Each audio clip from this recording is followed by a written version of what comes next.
Queda nuestro pastor con nosotros. Cuando me convertí al Señor, había un libro que era de interés especial para mí comprender, y era el libro de Apocalipsis. Y en ese esfuerzo por tratar de comprender el libro de Apocalipsis, pues yo lo leía, a veces repetidas veces, y me detenía para pensar en lo que ese libro decía. Y cada vez que leía el libro llegaba a la misma conclusión: este libro no se puede entender. Aparecía un gran dragón que tenía 7 cabezas, que tenía cuernos. Había unos seres que tenían un montón de ojos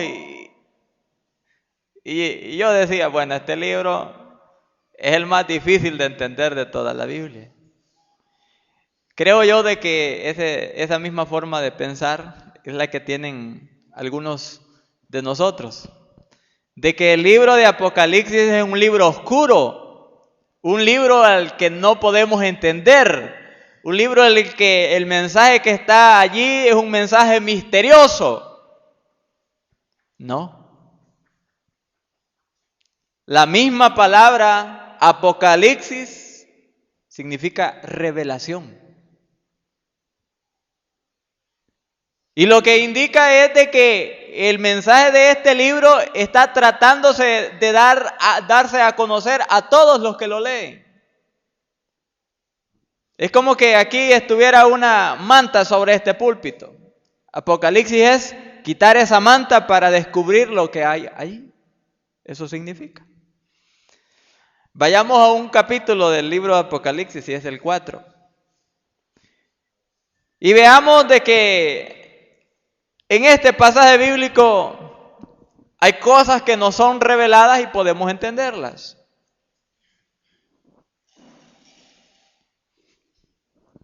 Apocalipsis 4. Último libro del Nuevo Testamento de la Biblia. Capítulo 4 dice así: después de esto miré, y he aquí una puerta abierta en el cielo. Y la primera voz que oí como de trompeta, hablando conmigo, dijo: sube acá, y yo te mostraré las cosas que sucederán después de estas.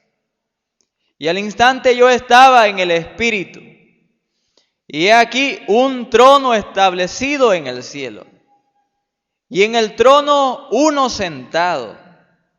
Y el aspecto del que estaba sentado era semejante a piedra de jaspe y de cornalina. Y había alrededor del trono un arco iris, semejante en aspecto a la esmeralda. Y alrededor del trono había 24 tronos. Y vi sentados en los tronos a 24 ancianos, vestidos de ropas blancas, con coronas de oro en sus cabezas. Y del trono salían relámpagos y truenos y voces. Y delante del trono ardían 7 lámparas de fuego, las cuales son los 7 espíritus de Dios. Y delante del trono había como un mar de vidrio semejante al cristal. Y junto al trono y alrededor del trono 4 seres vivientes llenos de ojos delante y detrás. El primer ser viviente era semejante a un león, el segundo era semejante a un becerro, el tercero tenía rostro como de hombre, y el cuarto era semejante a un águila volando. Y los 4 seres vivientes tenían cada uno 6 alas, y alrededor y por dentro estaban llenos de ojos, y no cesaban día y noche de decir: Santo, Santo, Santo es el Señor Dios Todopoderoso, el que era, el que es y el que ha de venir. Y siempre que aquellos seres vivientes dan gloria y honra y acción de gracias al que está sentado en el trono, al que vive por los siglos de los siglos, los 24 ancianos se postran delante del que está sentado en el trono y adoran al que vive por los siglos de los siglos y echan sus coronas delante del trono diciendo: Señor, digno eres de recibir la gloria y la honra y el poder, porque tú creaste todas las cosas y por tu voluntad existen y fueron creadas. Que el Señor nos bendiga de forma especial en este tiempo. El poder de nuestro mundo está repartido entre los gobernantes de algunas naciones. Y tenemos al gobernante de Estados Unidos, el gobernante de Rusia, el gobernante de Francia, el gobernante de Alemania, el gobernante de Inglaterra. Y el poder de nuestro mundo se concentra en estas potencias mundiales y sus gobernantes. La palabra de estos hombres es cumplida. Incluso la palabra de estos hombres es temida. La influencia que poseen ellos es grande. Y nos preguntamos nosotros, ¿quién de ellos es el gobernante con más poder que existe? Y pudiéramos entrar en un debate y nosotros pudiéramos decir, bueno, el gobernante más poderoso del mundo es el presidente de Estados Unidos, porque es la nación más rica en el mundo. Pero otro podría decir, no, es el gobernante de Rusia, el país que tiene a nivel del mundo uno de los territorios más enormes y con poder nuclear. Y pudiéramos llegar al debate para identificar quién es el que tiene más poder, que tiene más autoridad, que tiene más dominio. Y tan solo nosotros los creyentes podemos dar la respuesta correcta, porque el gobernante de este mundo y de todo el universo es Dios, no es el hombre. Deseo predicar bajo el tema Dios, el gobernante universal. Y nuestro texto bíblico lo vamos a dividir en 4 partes. Vamos a considerar en primer lugar la visión del trono y su ocupante. Avanzaremos para contemplar la visión de los 24 ancianos que están alrededor del trono. Después concentraremos nuestra atención en la visión de esos 4 seres vivientes que están allí. Y concluiré yo hablando acerca de la adoración que se le rinde al que está en el trono. Comencemos. Veamos la visión del trono y su ocupante. Después de esto miré, y he aquí una puerta abierta en el cielo. Y la primera voz que oí como de trompeta hablando conmigo dijo: sube acá, y yo te mostraré las cosas que sucederán después de estas. Hay una voz en el cielo que le habla a Juan, y está a punto de cambiar la visión que él tenía de Dios.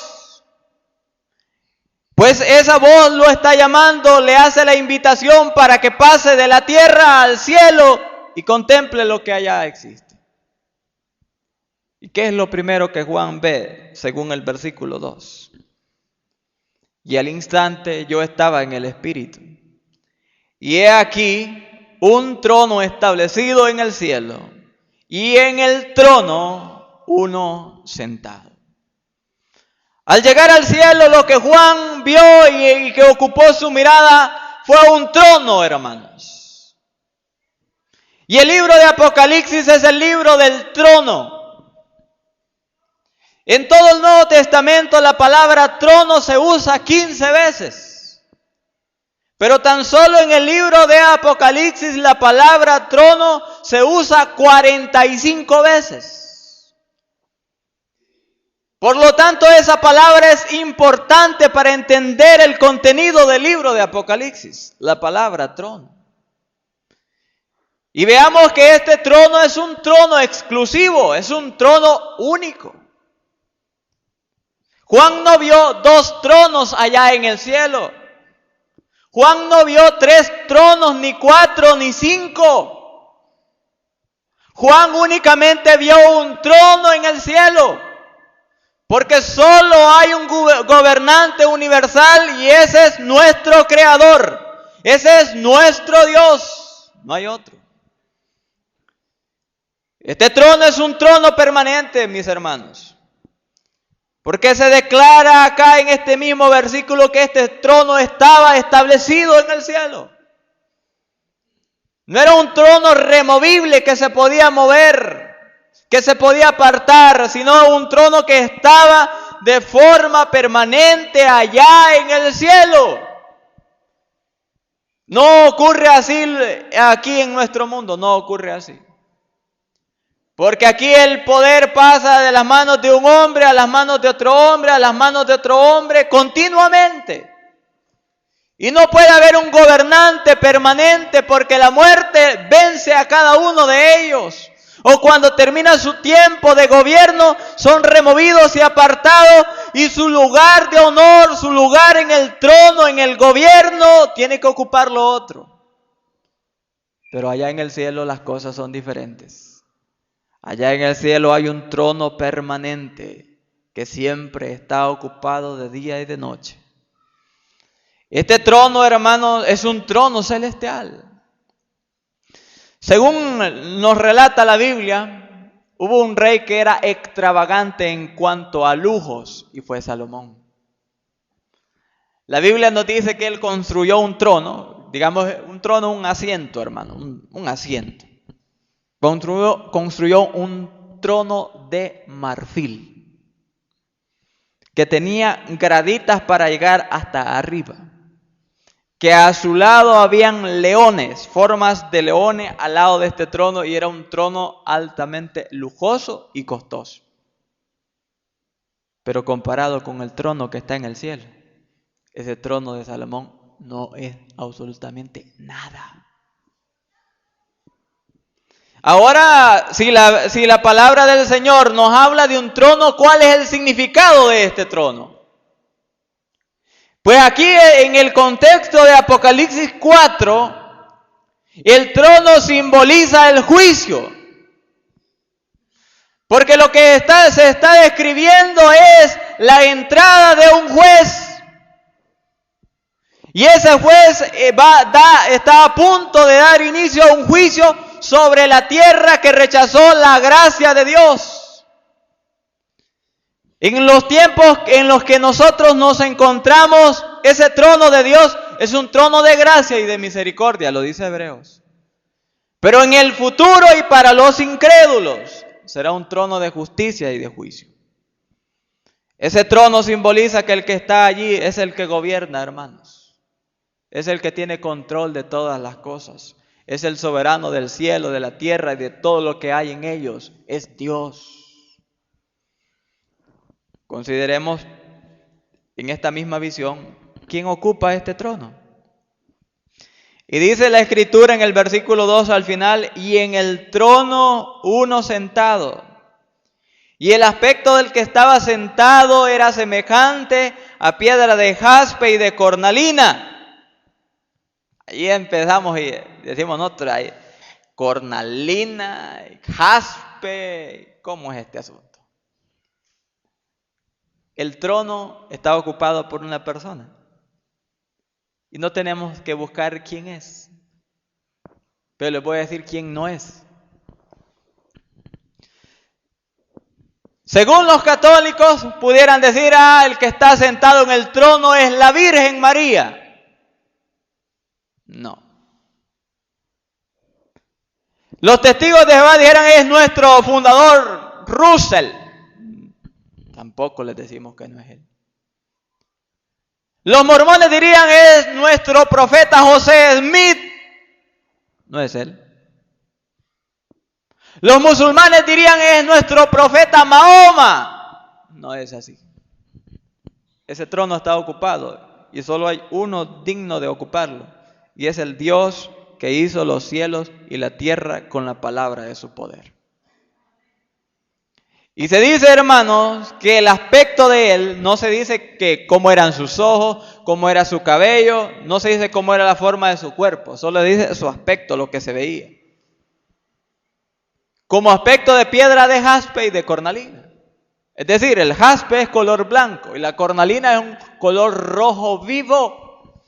Entonces Juan está viendo a alguien en un trono en el esplendor de su gloria y se ve algo blanco, más blanco que la luz, y se ve un color rojo encendido allí. Esa es la primera visión que él ve. Movámonos y veamos la segunda visión que contempla Juan. Es la visión de 24 ancianos alrededor del trono, versículo 4. Y alrededor del trono había 24 tronos. Y vi sentados en los tronos a 24 ancianos, vestidos de ropas blancas, con coronas de oro en sus cabezas. Juan ahora contempla la visión de 24 tronos y hay 24 ancianos sentados sobre esos tronos. ¿Quiénes no son esos 24 ancianos? Ha habido, hermanos, muchos comentarios al respecto de quiénes serán estos 24 ancianos. Pero podemos al menos decir quiénes no son. No son ángeles. Porque pases al capítulo 5 y versículo 11. Dice el versículo: y miré y oí la voz de muchos ángeles alrededor del trono, y de los seres vivientes, y de los ancianos, y su número era millones de millones. ¿No son los ángeles? Porque aquí Juan mismo hace una diferencia entre los ángeles, los seres vivientes y los ancianos. Por lo tanto, no son ángeles. Algunos comentaristas dicen que estos 24 ancianos representan a los creyentes del Antiguo Testamento y los creyentes del Nuevo Testamento. Porque la nación de Israel fue formada por 12 hombres, por 12 tribus. Y el Señor llamó a 12 apóstoles. Así es que ellos dicen de que son los representantes del creyentes del Antiguo y Nuevo Testamento. Solo hay un problema en esta posición. Y el problema es de que los que se ven en esos tronos sentados poseen una vestidura. Es decir, tienen un cuerpo. Y para este entonces que Apocalipsis está describiendo, los creyentes del Antiguo Testamento no han resucitado. Porque los creyentes del Antiguo Testamento van a resucitar al inicio del milenio. Y acá los únicos que han resucitado son los creyentes que pertenecemos a la iglesia, a ese cuerpo que inició en Pentecostés y va a terminar en el arrebatamiento, llamada la iglesia, nosotros. Entonces, hermanos, probablemente, ¿quiénes son? Estos 24 ancianos probablemente representan a la iglesia, es decir, a los santos que pertenecemos a la iglesia del Señor Jesucristo. Y hay 3 indicaciones que nos pudieran ayudar a entender esto mejor. Veamos lo que dice el versículo 4. Y alrededor del trono había 24 tronos, y vi sentados en los tronos a 24 ancianos, Están sentados cada uno sobre un trono, cerca del trono de Dios. Ellos poseen un cuerpo porque van vestidos. Un espíritu no puede estar vestido porque no tiene cuerpo. Probablemente sea la iglesia. Pero hay algo más. Estos seres, además de ser seres resucitados, son seres santos. Porque el mismo versículo nos dice de que ellos estaban vestidos de ropas blancas. Allí bien cerquita, una página atrás quizás. Vaya al capítulo 3 de Apocalipsis, versículo número 5. Y a los creyentes de esta iglesia y de todos los tiempos, Jesús les prometió vestiduras blancas. Y dice la Escritura lo siguiente: y el que venciere será vestido ¿de qué cosa? De vestiduras blancas. ¿Y cómo están vestidos los ancianos allá en Apocalipsis? De ropas blancas. Pero hay un tercer argumento, hermanos. Y es que estos seres que están, estos 24 ancianos, son obviamente seres resucitados, son seres santos, pero se dice algo más, que son seres galardonados. Porque ¿qué llevan en su cabeza? En sus cabezas llevan coronas de oro. Llevan sobre sus cabezas coronas de oro. Pero qué interesante lo que la Biblia enseña. La Biblia enseña que hay, de acuerdo al idioma en que se escribió el Nuevo Testamento, dos palabras para corona. La palabra diadema, que significa corona siempre, pero esa palabra únicamente se usa para un rey, para un monarca. Se habla de que Jesús lleva coronas. Allí se usa la palabra diadema porque Él es rey.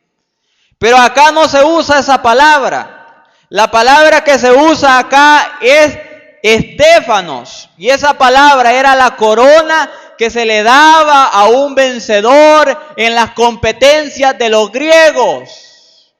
Aquellos que vencían en las competencias, que sobresalían, recibían estas coronas. En la Biblia nunca se dice, nunca se les promete a los ángeles corona. A los únicos que se les promete corona por su servicio al Señor es a los creyentes. Hay la corona de vida, la corona de justicia, la corona de gloria, la corona incorruptible, por lo que, muy probablemente, hermanos, esos 24 ancianos representan a hombres, a creyentes que pusieron su fe en el Señor Jesucristo y por esa confianza tendrán un puesto de honor delante de su presencia. En tercer lugar, hermanos, veamos la visión de los 4 seres vivientes que están junto al trono, versículo 5 en adelante. Y del trono salían relámpagos y truenos y voces, y delante del trono ardían 7 lámparas de fuego, los cuales son los 7 espíritus de Dios.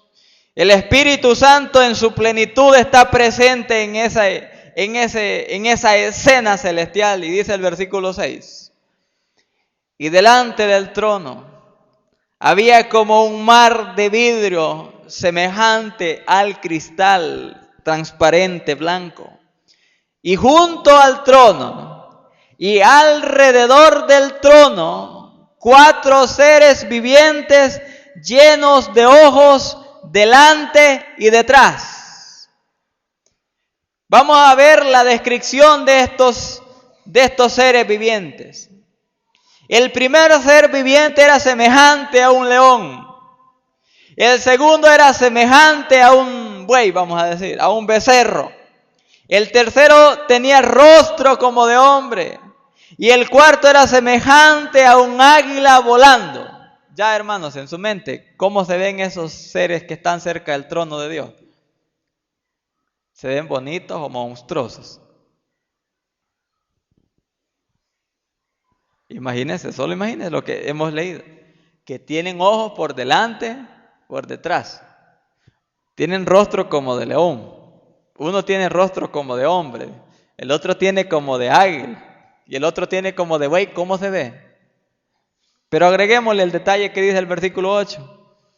Y los 4 seres vivientes tenían cada uno 6 alas, y alrededor y por dentro estaban llenos de ojos.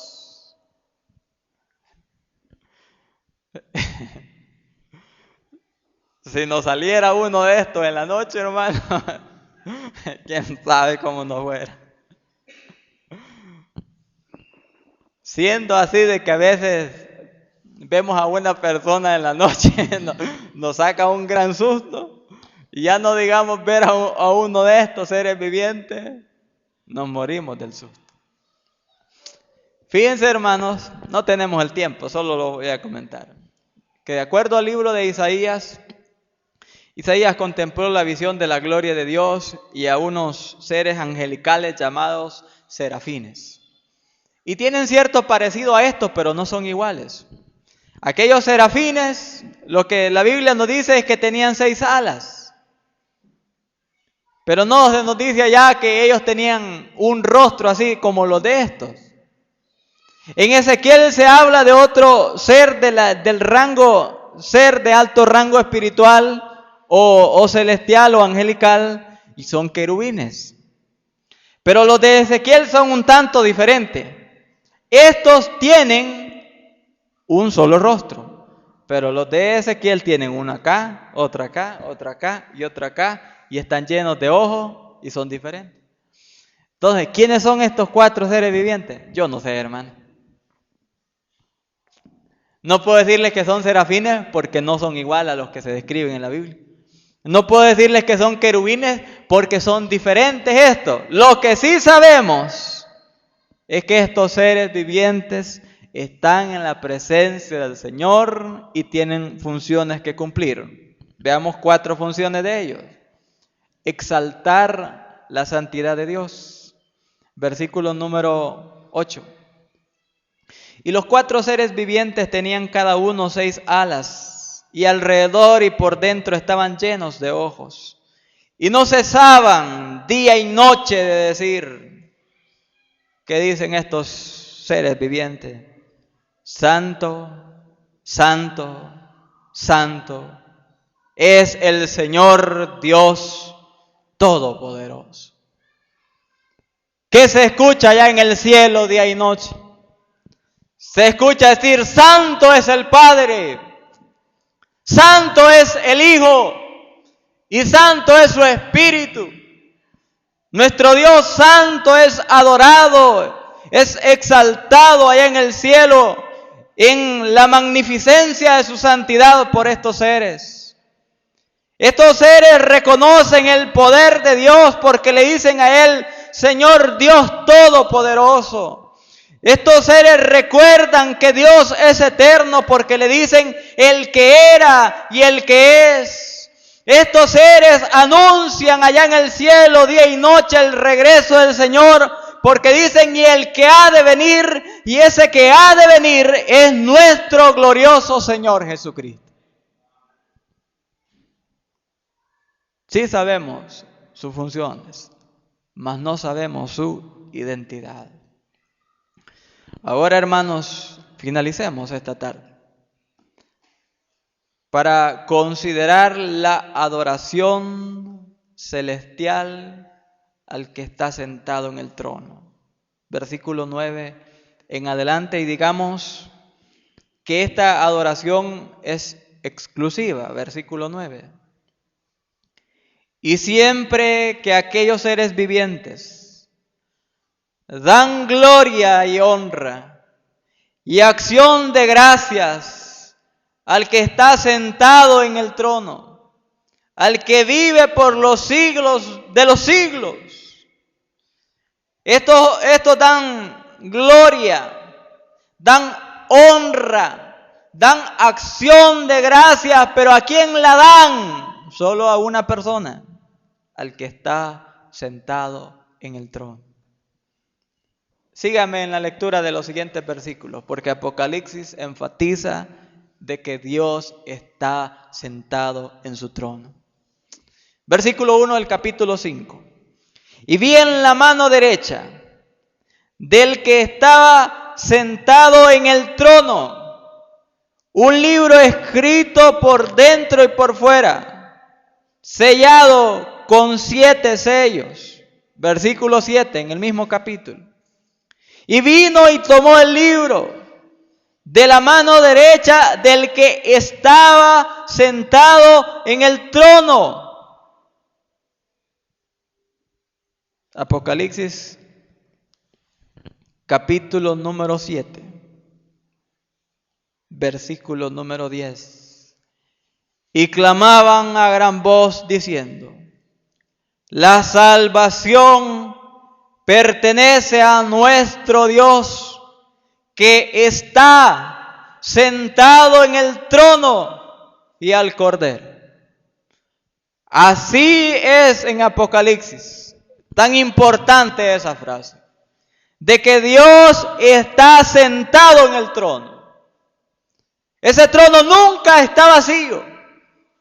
Siempre la persona bendita de nuestro Dios y Señor está allí. Y la Biblia enseña claramente que nuestras oraciones llegan hasta la misma presencia de Dios. Cuando nosotros clamamos, cuando nosotros le rogamos al Señor en nuestra angustia, en nuestras necesidades, esa oración se eleva de este primer cielo al segundo, traspasa hasta el tercer cielo y llega delante del trono del que está sentado allá en el cielo, nuestro Dios. Esta es una adoración exclusiva. Óigame usted, el ser humano no fue creado para adorar animales. El ser humano no fue creado para adorar ídolos. El ser humano no fue creado para adorar personas, no fue creado para adorar la naturaleza. El ser humano fue creado para adorar al único y verdadero Dios que está en los cielos. Y cada vez que un ser humano adora a otra persona o a otra cosa que no sea Dios, está pecando contra Él. Allá en el cielo hay una adoración exclusiva, pero también hay una adoración humilde. Dice al final vamos a leer los versículos 9 y 10 porque están conectados. Y siempre que aquellos seres vivientes dan gloria y honra y acción de gracias al que está sentado en el trono, al que vive por los siglos de los siglos. Aquí hay una respuesta de los 24 ancianos, hermanos. Los 24 ancianos se postran delante del que está sentado en el trono y adoran al que vive por los siglos de los siglos y echan sus coronas delante del trono. Esto es adoración humilde. Están ellos sentados en sus tronos, esos 24 ancianos. Pero cuando esos seres vivientes empiezan a alabar al Creador, aquellos seres vivientes, aquellos ancianos, se bajan de sus tronos, se arrodillan, se quitan las coronas que tienen sobre sus cabezas y la arrojan delante de la presencia del Señor para decirle: Señor, te ofrezco esta humilde adoración a ti. Un hermano dijo lo siguiente: yo deseo servirle al Señor con todo mi corazón, porque cuando llegue o cuando yo esté en el cielo, deseo que el Señor me dé una corona.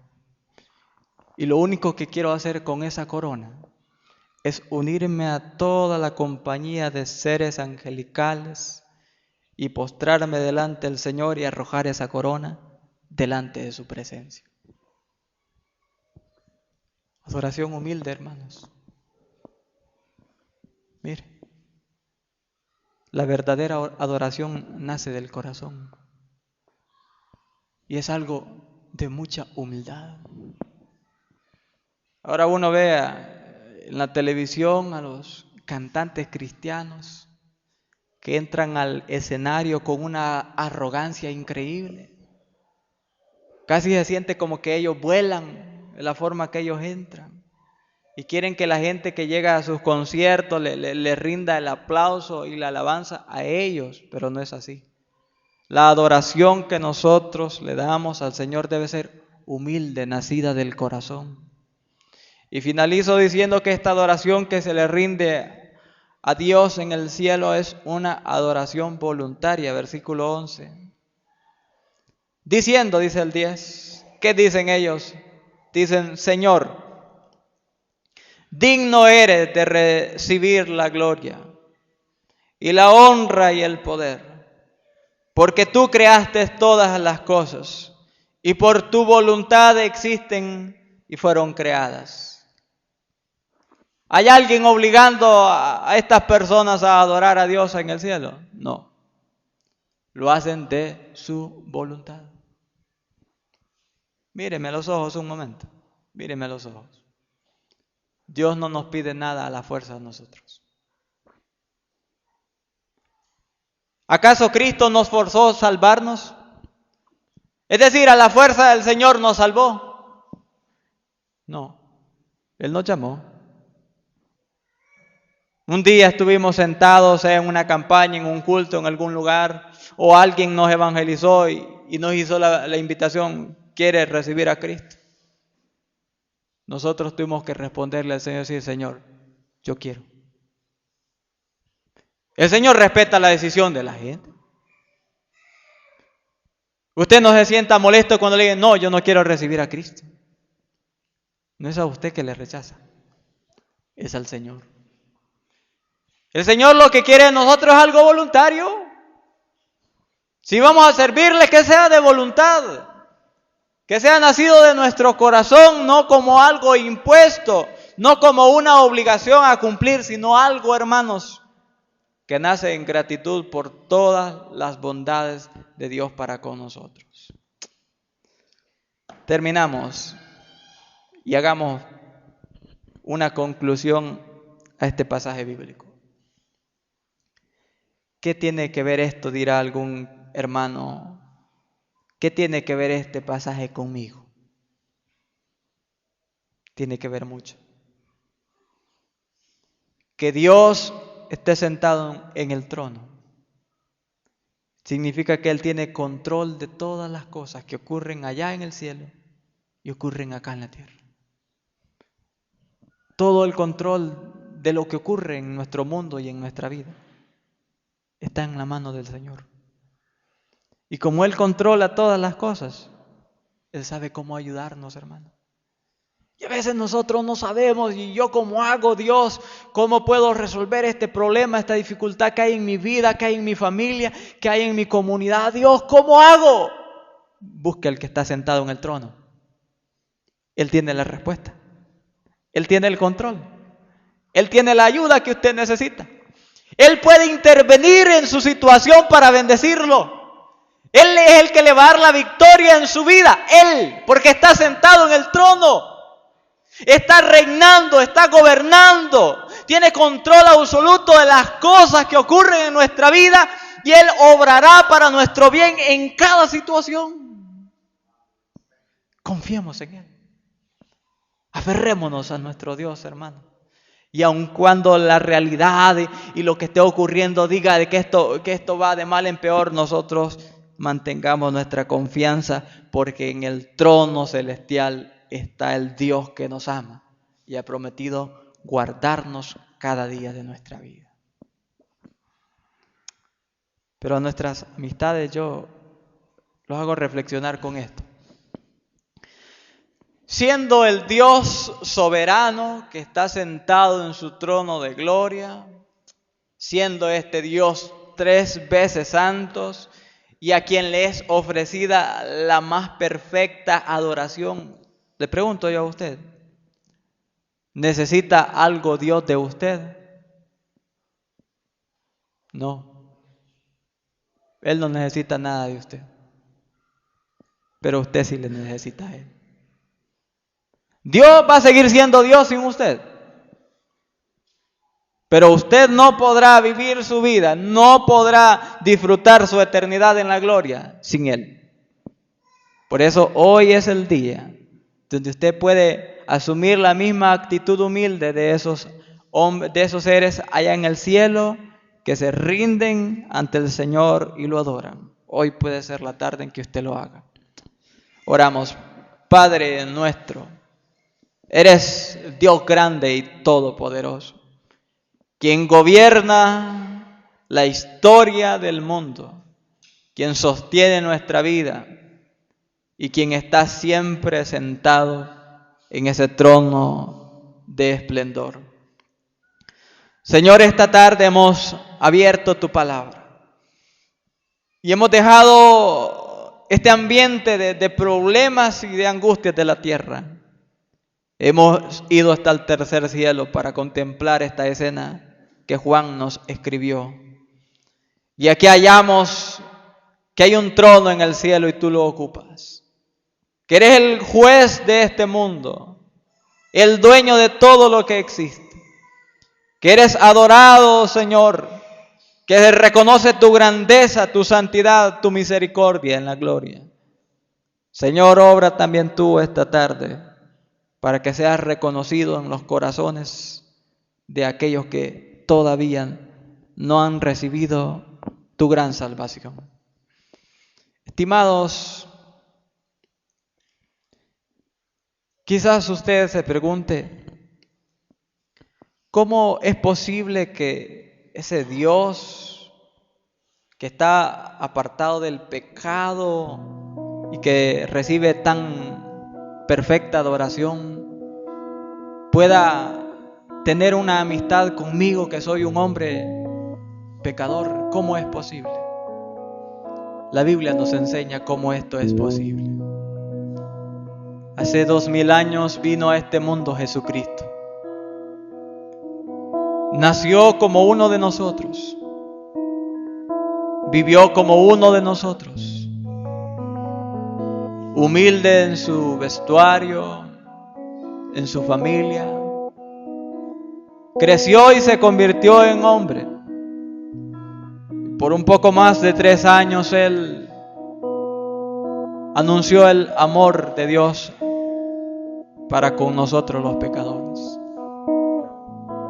En lugar de recibirle a Él, lo clavaron en una cruz.